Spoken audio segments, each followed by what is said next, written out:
Hello दोस्तों, welcome to my YouTube channel divided time. Friends, आप लोगों का जो कल यानी कि 11 फरवरी को जो मैथ का एग्ज़ाम होने वाला है कक्षा 10 का, उसके लिए मैं 30 बहुत ही ज़्यादा इंपॉर्टेंट क्वेश्चन लेकर के आया हूं, जिसमें से आपको परीक्षा में भिड़ने की संभावना बहुत ही ज़्यादा है। अगर आप इस वीडियो पर क्लिक किए हैं तो प्लीज़ सब्सक्राइब कर दीजिएगा चैनल को, अपने दोस्तों में भी शेयर कर दीजिएगा।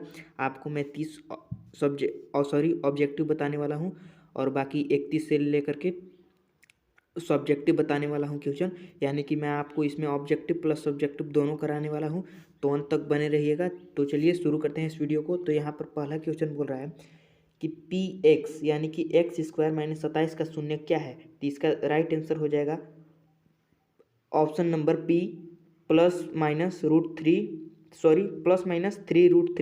चलिए दूसरा क्वेश्चन यहाँ पर कह रहा है, यदि किसी बहुपद का ग्राफ एक्स अक्ष के 3 बिंदुओं पर प्रतिच्छेद करता है तो इसमें कितने शून्य होते हैं। तो इसका राइट आंसर हो जाएगा ऑप्शन नंबर ए। ये जो मैं आपको सवेरे क्वेश्चन बता रहा हूँ ये बहुत ही इम्पोर्टेंट है, तो इसको आप लोग याद करते चलिएगा, क्योंकि आपको कल के एग्जाम में आपको आ सकता है। चलिए क्वेश्चन नंबर 3 की ओर बढ़ते हैं। 3 क्वेश्चन कह रहा है कि दो परिमेय संख्याओं के बीच कितनी परिमेय संख्याएं हो सकती है। तो यहाँ पर आप देख सकते हैं कि दो परिमेय संख्याएं के बीच, जैसे मान लीजिए कि 3 है और 4 है, 3 के बीच बीच अनंत परिमेय संख्याएं हो सकती है, option number D. 4 question number कह रहा है कि दो क्रमिक सम संख्याओं का एचसीएफ यानी कि मस क्या होगा। तो इसका 4 का करेक्ट आंसर हो जाएगा ऑप्शन नंबर बी, 2 हो जाएगा। चलिए अगला क्वेश्चन की ओर हम लोग बढ़ रहे हैं। क्वेश्चन नंबर 5 कह रहा है कि दो चरों एक्स और वाई में रैखिक समीकरण A X plus B Y plus C is equal to 0 के कितने अधिकतम हल संभव हो सकते हैं। तो पांचवा का जो राइट आंसर हो जाएगा वो ऑप्शन नंबर सी हो जाएगा, अनगिनत यानी कि इनफाइनाइट हो जाएगा। चलिए क्वेश्चन नंबर 6 की ओर बढ़ते हैं। क्वेश्चन नंबर 6 यहाँ पर कह रहा है कि असंगत समीकरण युग्म द्वारा निरूपित रेखाएं कैसी होती है। तो असंगत समीकरण युग्म द्वारा निरूपित रेखाएं होती है, ये समांतर होती है, ऑप्शन नंबर बी इसका करेक्ट हो जाएगा। चलिए क्वेश्चन नंबर 7 की ओर बढ़ रहे हैं। 7 हमारा कह रहा है क्वेश्चन कि x square minus 3x+2 is equal to 0 का एक मूल है। तो इसका ऑप्शन नंबर 2 सही हो जाएगा, सॉरी ऑप्शन नंबर 3 सही हो जाएगा, 2 इसका। चलिए क्वेश्चन नंबर 8 की ओर हम लोग बढ़ रहे हैं। आप लोगों को वीडियो कैसा लग रहा है कमेंट में बताते चलिएगा, और अगर आपको किस सब्जेक्ट का चाहिए उसका आप लोग कमेंट कर दीजिएगा, मैं उसका जल्दी ही अपलोड वीडियो को कर दूंगा। चलिए क्वेश्चन नंबर 8 कर रहा है, दो लगातार विषम धनात्मक पूर्णांक ज्ञात कीजिए जिनके वर्ग का योग 290 है। तो इसका जो राइट आंसर हो जाएगा वो हो जाएगा ऑप्शन नंबर डी, आपका 11 और 13 का। चलिए क्वेश्चन नंबर 9 की ओर बढ़ते हैं। निम्नलिखित में कौन एपी यानी कि अर्थमेटिक प्रोग्रेशन यानी कि समांतर श्रेणी में है। तो इसका राइट आंसर जो हो जाएगा वो हो जाएगा ऑप्शन नंबर सी हो जाएगा, क्योंकि -10 है, फिर -4 हुआ, फिर इसमें -4 हुआ, फिर इसमें -4 होगा, इसे करते करते ये चला जाएगा। चलिए क्वेश्चन नंबर 10 की ओर बढ़ते हैं। क्वेश्चन नंबर 10 कह रहा है कि 1 4 7 10 डॉट डॉट डॉट क्या था 18वें पद का मान क्या होगा। तो इसका आप लोग एपी वाला फॉर्मूला जानते होंगे, उससे आप निकालिएगा। तो इसका ऑप्शन नंबर सी आएगा, 52। ये सभी क्वेश्चन को आप लोग याद करते चलिएगा, क्योंकि ये आपके कल एग्जाम में आने वाला है। चलिए 11 क्वेश्चन नंबर बोल रहा है कि दो समरूप त्रिभुज के क्षेत्रफल का अनुपात 16:9 है, तो उनकी संगत भुजाओं का अनुपात क्या होगा। तो चलिए इसका करेक्ट आंसर हो जाएगा option number C, 4:3। 12 number question कह रहा है कि समचतुर्भुज के विकर्ण 6 सेंटीमीटर और 8 सेंटीमीटर है, इसकी प्रत्येक भुजा की लंबाई कितनी होगी। तो इसका करेक्ट आंसर हो जाएगा ऑप्शन नंबर सी, यानी कि 5 सेंटीमीटर। चलिए क्वेश्चन नंबर 13 हमारा कह रहा है कि दो अक्षों के प्रतिच्छेदी बिंदु को क्या कहते हैं। तो दो अक्षों के प्रतिच्छेदी बिंदु को हम लोग कहते हैं मूल बिंदु। अगर कोई ऐसे लाइन है और ऐसे लाइन है, तो इसका जो प्रतिच्छेद जो कर रहा है उसको हम लोग मूल बिंदु कहते हैं। तो ऑप्शन नंबर 20 का करेक्ट हो जाएगा।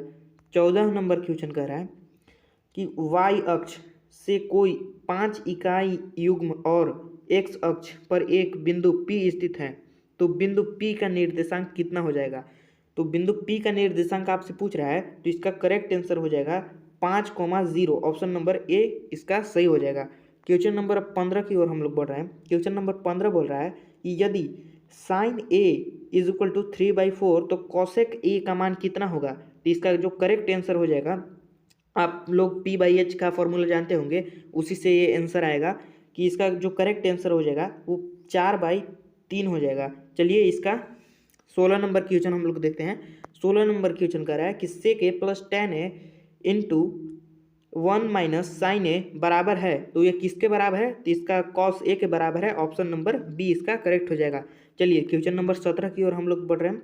यदि tan a is equal to √3 तो a का मान क्या होगा? तो आपको यहाँ पर tan a is equal to √3 बता रहा है, तो a का मान आपसे यहाँ पर पूछ रहा है। तो इसका जो करेक्ट आंसर हो जाएगा वो 60 डिग्री आंसर हो जाएगा। Option number B. चलिए 18 नंबर क्वेश्चन हमारा कह रहा है कि जब किसी सीधे खड़े खंभे की छाया और उसकी ऊंचाई बराबर हो तो सूर्य का उन्नयन कोण मान क्या होगा? तो इसका जो करेक्ट आंसर हो जाएगा वो हो जाएगा ऑप्शन नंबर बी, यानी कि 45 डिग्री। चलिए 19 नंबर क्वेश्चन की ओर बढ़ रहे हैं। 19 नंबर क्वेश्चन कह रहा है कि अर्धवृत्त का कोण कितने डिग्री का होता है?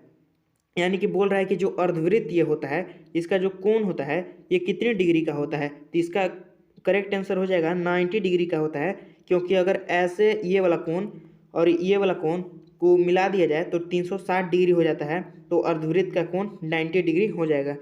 चलिए 20 नंबर क्वेश्चन की ओर हम लोग बढ़ रहे हैं। 20 नंबर क्वेश्चन कह रहा है कि यदि दो वृत्तों के केंद्र के मध्य दूरी और उनकी त्रिज्याओं का योग के तुल्य हो तो उनकी उभयनिष्ठ स्पर्श रेखाओं संख्या होगी। इसका जो करेक्ट आंसर हो जाएगा वो ऑप्शन नंबर सी सही हो जाएगा, यानी कि 3। चलिए 21 नंबर क्वेश्चन की ओर हम लोग बढ़ रहे हैं। वृत्त के केंद्र से दूरस्थ जीवाएं आपस में होती है, क्या होती है?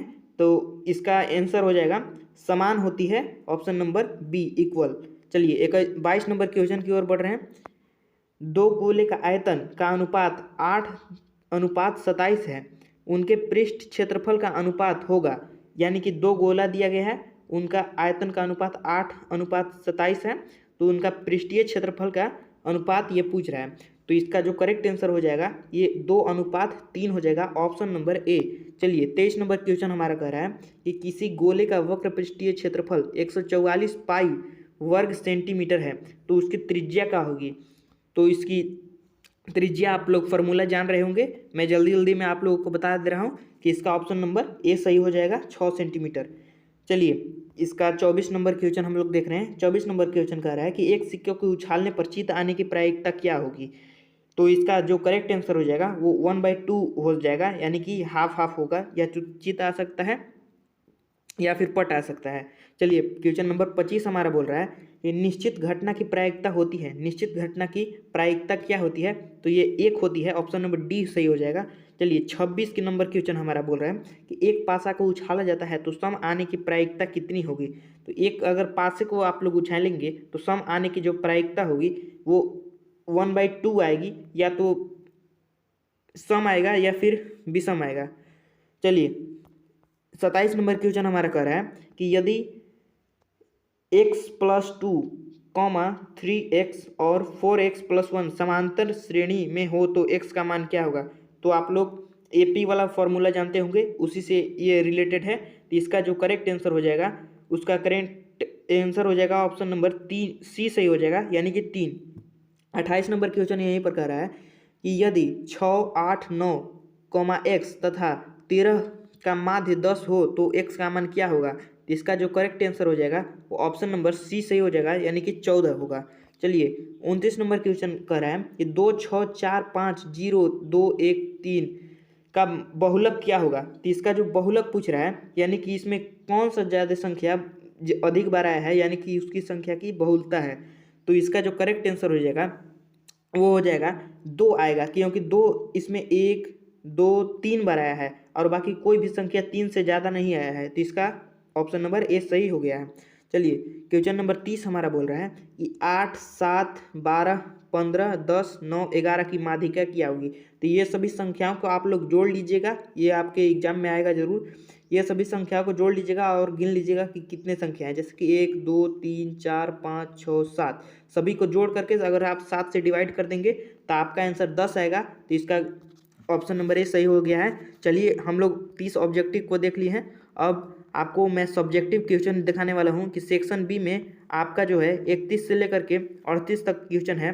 तो चलिए 31 क्वेश्चन देख लीजिए कि 31 नंबर क्वेश्चन आपका क्या आएगा। संख्याओं 6 और 20 के अभाज्य गुणनखंड विधि से एचसीएफ और एलसीएम ज्ञात कीजिए। आपको एचसीएफ और एलसीएम ज्ञात करने वाला आएगा। 32 नंबर क्वेश्चन है द्विघात समीकरण यानी x square minus 7x plus 12 का शून्य ज्ञात करने के लिए आएगा। और एक 33 नंबर क्वेश्चन यहाँ पर कह रहा है कि एक स्तंभ के छाया की लंबाई स्तंभ की ऊंचाई की √3 गुनी है तो सूर्य का उन्नयन कोण निकाले, ये आएगा। और 34 नंबर क्वेश्चन में यही आएगा कि एपी का पहला पद 2 और सार्व अंतर 3 हो तो 8वां पद ज्ञात कीजिए। और अगला क्वेश्चन आएगा आपका सब्जेक्टिव में जो 2 नंबर का होगा। 28 सेंटीमीटर वाले त्रिज्या वृत्ताकार तार को मोड़कर एक वर्ग बनाया गया है तो वर्ग की भुजा की लंबाई ज्ञात कीजिए। अगला क्वेश्चन जो 2 नंबर का आएगा आपका, यदि आर का मान दिया गया है 5,6 बिंदुओं ए 6,5 एवं बी 4,y को मिलाने वाली रेखाखंड ए बी का मध्य बिंदु हो तो y का मान ज्ञात कीजिए। ये आएगा आपका क्वेश्चन 2 नंबर का आएगा, जिसमें से आपको 2 को छोड़ देना है। यही भी आप देख सकते हैं कि यदि प्रकाश की ऊंचाई 60 डिग्री है तो तथा उससे बनने वाले स्तंभ की छाया 20 सेंटीमीटर है तो स्तंभ की ऊंचाई क्या होगी, ये आएगा। और ये आएगा कि यदि घन का विकर्ण की लंबाई 6√3 सेंटीमीटर है तो इसके संपूर्ण पृष्ठ का क्षेत्रफल क्या होगा। चलिए अब 3 नंबर क्वेश्चन में कौन कौन आएगा आपका सिद्ध करने वाला है। 100% लिख कर दे रहे हैं कि सिद्ध करने वाला आपका आएगा कि सिद्ध करिए कि √2 एक अपरिमेय संख्या है। और 40 नंबर क्वेश्चन यहाँ पर कह रहा है कि cosec square 30 degree plus x sine square 60 degree is equal to 10 है तो x का मान ज्ञात कीजिए। चलिए 41 नंबर क्वेश्चन आपका आएगा, क्या AP यानी कि समांतर श्रेणी 11 8 5 2 ... का एक -150 है, यानी कि आपको बताना है। 42 नंबर क्वेश्चन कह रहा है कि एक थैले में 3 लाल गेंद 5 काली गेंद, इस थैले में से एक गेंद यादृच्छा निकाल ली जाती है तो इसकी प्रायिकता होने की क्या चांस है। यह आएगा ऐसा क्वेश्चन, यदि नीचे दिए हुए बंटन का माध्यक 28.5 है तो x और y का मान ज्ञात कीजिए। माध्यक और बहुलक ये आपका एग्जाम में आएगा।